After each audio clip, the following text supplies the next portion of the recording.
Nous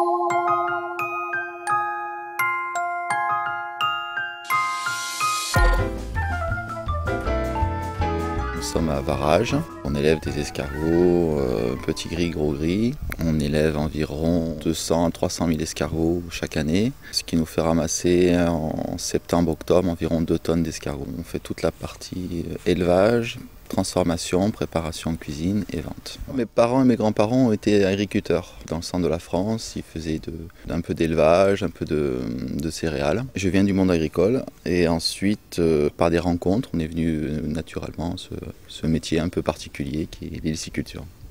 On a décidé de s'installer à notre compte il y a 3-4 ans parce que le métier nous plaisait. Nous, on habitait dans le Vaucluse et c'est vrai que ça fait longtemps qu'on voulait s'installer dans le Var et puis on a trouvé un petit coin de paradis ici et puis on a décidé de s'implanter ici.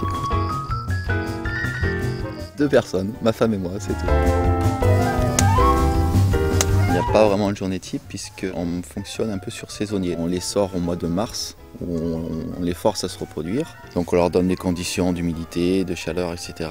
pour qu'ils pondent des œufs. Ensuite on les lâche en plein air en avril-mai. Donc là on les met directement dans les parcs à escargots où là ils vont engraisser pendant 5 mois à peu près, de façon à pouvoir les ramasser adultes en septembre-octobre. Une fois que les 2 tonnes sont ramassées, il faut les cuisiner, donc là ça prend beaucoup de temps, puisque bon, le ramassage c'est une chose, mais après quand on les tue, on les décoquille un par un, on les remet dans les coquilles un par un avec un beurre d'ail et persil, ou on les prépare différemment.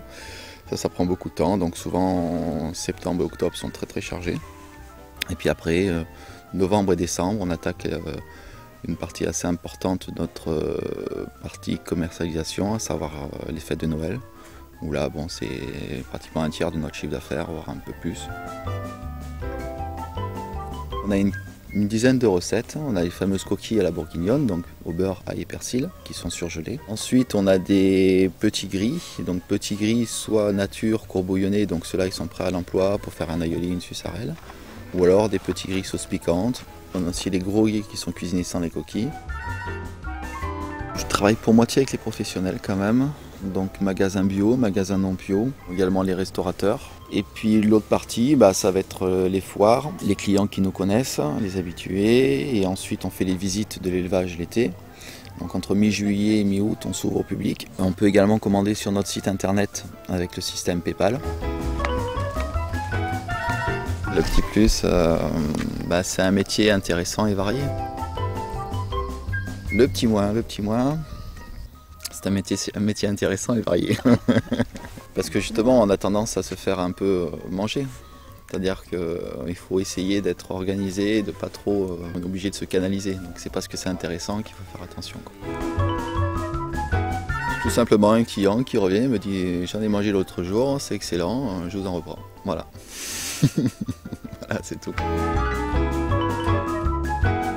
Plein de raisons en fait. Bon, déjà dans le cadre dans lequel on habite, c'était obligé que je mettais aucun entrant qui pouvait être non bio. L'élevage n'est pas trop compliqué à faire en bio par rapport à un élevage conventionnel en escargot.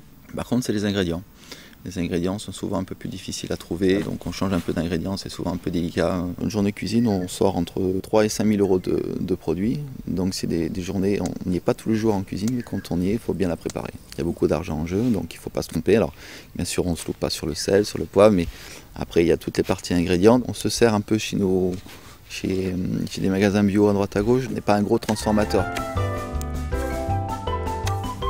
Alors moi je suis tout petit, localement je suis tout petit, c'est un petit élevage familial, on est 2 personnes à travailler dessus. C'est vraiment un élevage atypique, donc la place que j'ai dans l'agriculture varoise est infime. Voilà. De ne pas être trop jeune déjà. D'avoir un petit peu d'expérience, d'avoir 4-5 ans d'expérience, même dans d'autres domaines complètement différents ou dans l'agriculture. L'idéal c'est l'agriculture bien sûr, mais comme on touche à la vente, à la cuisine, tout ça, donc l'idéal c'est on ne peut pas intégrer tout ça à 20 ans. Voilà. J'espère que les consommateurs, puisque bon, ça va tirer la demande vers le haut et la grande distribution sera obligée de suivre derrière. Après, ce qu'il faudrait changer, c'est la production nationale en bio. Donc là, je pense qu'on peut faire mieux.